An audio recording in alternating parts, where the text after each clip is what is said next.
जी नमस्कार दोस्तों। स्वागत है आपका आज के इस वीडियो में। आज जो हमारा डिस्कशन है वो है 52nd जीएसटी काउंसिल मीटिंग के ऊपर।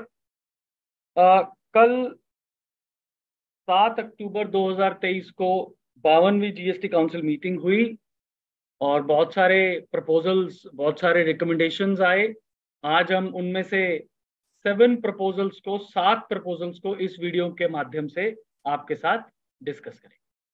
तो मित्रों, शुरुआत करते हैं। सबसे पहले जो हम एक इम्पॉर्टेंट प्रपोजल देख रहे हैं, मैं कहूँगा कि एक ये वेलकम स्टेप है और इसके माध्यम से जो लिटिगेशन है मार्केट में, जो सोसाइटी में हमारे जीएसटी के संबंधित, उसमें काफ़ी सुधार होगा। एक प्रपोजल ये है कि भाई देखिए, अगर आपकी कोई अपील होनी थी किसी शो कॉज नोटिस के अगेंस्ट, उसमें हमारे पास टाइम होता है 3 महीने का from the notice, from the order, और 1 महीना और 30 डेज उसको on the discretion of the appellate authority उसको एक्सटेंड किया जा सकता है। तो टोटल टाइम पीरियड 4 महीने का होता था। अगर वो आपका निकल गया है तो एक एमनेस्टी स्कीम निकाली है सरकार ने इस बार, एक एमनेस्टी स्कीम निकाली है। और उसमें कहा है कि भाई देखिए, ऐसा है, अगर आपका कोई ऑर्डर हो चुका है और वो 31 मार्च 2023 से बिफोर ऑर्डर हुआ है, पहले हुआ है, तो उसके लिए भाई आपका कोई भी डिमांड ऑर्डर 31 मार्च 2023 से पहले निकला है तो उसके लिए आप अब अपील फाइल कर सकते हैं। मैं इसको एक वेलकम स्टेप कहूंगा और इसके माध्यम से बहुत सारी जो लिटिगेशन अभी पेंडिंग है, जो लोगों को बहुत परेशानी हो रही थी, टैक्स पेयर्स को, उसके लिए एक समाधान हमारे पास यहाँ पर आ गया है। मित्रों, उसमें बस एक कंडीशन ये है कि आप 31 जनवरी तक फाइल कर सकते हैं सारी अपील। लेकिन एक इंटरेस्टिंग कंडीशन ये है कि आपको जो प्री डिपॉजिट देना है, नॉर्मली वो 10% होता है सर, हम सब जानते हैं। लेकिन इसको अब यहाँ पर कर दिया है 12.5%। ये प्रपोजल है सर, इसकी रिक्विजिट अमेंडमेंट्स वगैरह वगैरह जो भी होंगी वो आएंगी। 12.5% कर दिया। और इसमें एक खास बात है कि भाई इसमें से जो 2.5% प्री डिपॉजिट है ना, वो आप कैश में जमा कराएंगे, कैश में जमा कराएंगे। तो कहीं ना कहीं इस बात से देखिए, ये 12.5% टैक्स की बात है। और इसमें कहा है कि 2.5% जो टैक्स अंडर डिस्प्यूट है, जो भी आपका, मान लीजिए आपका फॉर एग्जाम्पल 100 रुपए का टैक्स अंडर डिस्प्यूट है, आप 10 रुपए जमा कराते, लेकिन अब आपको जमा कराने हैं 12.5 रुपए। और उसमें से 2.5 रुपए जो हैं, इसमें से 20%, इसका मतलब 2.5 रुपए जो हैं, 2.5% जो हैं, वो आपको कैश में जमा कराने हैं। इस प्रपोजल से कहीं ना कहीं एक बात और साबित होती है। एक तो चलिए हमें अपील करने का फैसिलिटी दे दिया, लिटिगेशन का जो भी हमारे पेंडिंग प्रॉब्लम्स थी उसको सॉल्व करने की फैसिलिटी दे दी। साथ ही साथ उन्होंने ये भी एक्सेप्ट कर लिया कि सर प्री डिपॉजिट जो है ना, वो आईटीसी से, क्रेडिट लेजर से भी पे हो सकता है। मेरी अंडरस्टैंडिंग तो ये है सर। तभी उन्होंने स्पेसिफिक कंडीशन लगाई कि 2.5% आप कैश में जमा कराएंगे, वरना स्पेसिफिक कंडीशन लगाने की कोई आवश्यकता ही नहीं। पहला प्रपोजल। दूसरा प्रपोजल भी एक बहुत इंपॉर्टेंट प्रपोजल है सर। हम सब एक कॉरपोरेट गारंटी जैसी परेशानी से जूझ रहे हैं। बहुत सारी लिटिगेशन कॉरपोरेट्स की चल रही है। मान लीजिए एक डायरेक्टर ने जो है एक अपनी personal guarantee they the for taking a loan by the company. अब डिपार्टमेंट जब स्पेशली 65 के ऑडिट किए डिपार्टमेंट ने, तो इसमें इन्होंने वैल्यूएशन 2 से 5%, इसको मान लीजिए आपने 100 रुपए का कोई लोन लिया और उसके लिए डायरेक्टर ने पर्सनल गारंटी दी, तो उन्होंने कहा भैया देखिए 5% इसकी वैल्यू है, हम एज्यूम कर रहे हैं, और इसके ऊपर 18% टैक्स दे दीजिए। चलिए, अब ये परेशानी बहुत बड़ी परेशानी थी, इसको सॉल्व करते हुए उन्होंने कहा भी देखिए ऐसा है, यहाँ पर हम वैल्यूएशन रूल्स, क्योंकि ये वैल्यूएशन की बात है, कितनी वैल्यू पर ये कॉर्पोरेट गारंटी टैक्सेबल होगी। अगर गारंटी दी गई है और कंसिडरेशन, यहाँ पर साफ साफ लिखा है कोई कंसिडरेशन पे नहीं की गई कंपनी के द्वारा डायरेक्टर को, उस स्थिति में भाई साहब यहाँ पर कोई भी ये वैल्यू होगी इसकी 0 और उस पर कोई भी टैक्स पेएबल नहीं होगा। That is the first situation, that is the first situation. उसके बाद लेकिन अगर रिलेटेड पार्टी को डायरेक्ट, रिलेटेड पार्टी में कॉर्पोरेट, जैसे इंटर कॉर्पोरेट गारंटीज है, एक सब्सिडरी ने होल्डिंग की या वाइस वर्सा, होल्डिंग ने सब्सिडरी की bank guarantee the for taking a loan, यहां पर वैल्यूएशन रूल को अमेंड कर दिया, एक सब रूल 2 डालेंगे यहां पर, और उसमें कह दिया कि भाई देखिए ऐसा है, यहां पर हम इसको 1% of the amount of such guarantee assume करते हैं और actual consideration whichever is higher, वो हमारा, जैसे मान लीजिए हमने 100 रुपए की गारंटी दी, 1% उन्होंने मान लिया कि ये हमारी वैल्यू है, इसकी 1 रुपया वैल्यू आ गई, और अगर कंसिडरेशन उसके लिए 3 रुपए दी है तो दोनों में से जो हायर 3 रुपए, वैसे तो नॉर्मली कंसिडरेशन नहीं होती हैं, तो 1 रुपया वैल्यू हो गई और इसके ऊपर 18% टैक्स हो गया। लेकिन इसमें खास बात, एक बात इंपॉर्टेंट है, उन्होंने लिखा है irrespective of whether full ITC is available to the recipient of services और नॉट, क्योंकि रूल 28 में जो वैल्यूएशन का रूल है, रिलेटेड पार्टी से संबंधित वैल्यूएशन का रूल है, उसमें सेकंड जो प्रोवाइजो है जो इसके नीचे, वो ये कहता है कि भाई साहब अगर रेसिपिएंट जो भी सर्विसेज ले रहा है उसको फुल क्रेडिट आईटीसी मिलता है तो वैल्यू कैन बी एनीथिंग, लेकिन यहां पर इसका एक्सेप्शन बना दिया, इस प्रोवाइजो का एक्सेप्शन क्रिएट किया कि भाई साहब क्रेडिट मिलता हो या ना मिलता हो, वैल्यू 1% ही होगी। तो ये एक समस्या यहाँ पर, चलिए वैसे तो मैं कहूंगा कि जो लो डिपार्टमेंट 5%, 3%, 2% एज्यूम करता था उसको फिक्स कर दिया 1%। पुरानी लिटिगेशन के बारे में कुछ नहीं कहा, हो सकता है उसके लिए सर्कुलर आए, लेकिन नई लिटिगेशन अब नहीं होगी क्योंकि कॉर्पोरेट्स इसको ऑलरेडी अब कंप्लाई करना शुरू कर देंगे, जिससे कि नई लिटिगेशन नहीं होगी।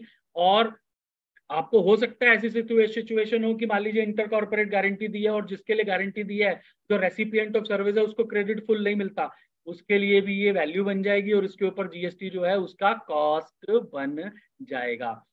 तो ये एक, मैं इसको हालांकि वेलकम स्टेप कहूंगा अगेन, क्योंकि भी देखिए ऐसा है ना कि लिटिगेशन नहीं होनी चाहिए, क्लैरिटी होनी चाहिए। लॉ का सबसे खूबसूरत जो होता है, एडम स्मिथ ने भी ये बात कही कि भाई कानून जो है वो क्लियर होना चाहिए, ट्रांसपेरेंट होना चाहिए, कोई एम्बिग्यूटी नहीं होनी चाहिए, कोई कंफ्यूजन, कोई भी वल्नरेबिलिटी नहीं होनी चाहिए।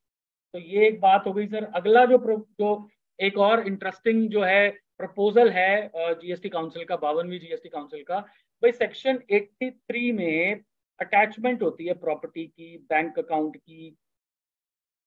अब उसमें साफ साफ लिखा है कि भाई 1 साल के लिए वैलिड है अटैचमेंट, लेकिन जब 1 साल बीत जाता है तो इसको डी अटैच कराने के लिए फिर से कमिश्नर का जो है ऑर्डर लगता है। अब उसके लिए उन्होंने प्रोविजन निकाल दिया, प्रपोजल दे दिया सब रूल 2 में, और डीआरसी 0 और डीआरसी 22 को भी अमेंड करने की बात कर दी कि भाई साहब अगर आपका 1 साल बीत गया तो without any specific written order from the commissioner automatic eviction होगा सर, इसे कहते हैं ऑटोमेटिक एविक्शन। तो सर इसमें ऑटोमेटिकली 1 साल बीतते ही आपका अटैचमेंट एविक्ट हो जाएगा, डी अटैचमेंट हो जाएगी, चाहे प्रॉपर्टी मूवेबल है या मूवेबल है या बैंक अकाउंट है जो भी। अगला एक और बड़ा इंटरेस्टिंग जो है वो है एक्सपोर्ट ऑफ सर्विस के ऊपर। एक्सपोर्ट ऑफ सर्विस में क्या है कि कुछ कंट्रीज के साथ आरबीआई का एक पैक्ट है, लगभग 22 कंट्रीज के साथ, कि अगर वहां पर आईएनआर नॉस्ट्रो अकाउंट में पेमेंट आती है तो वो वैलिड है।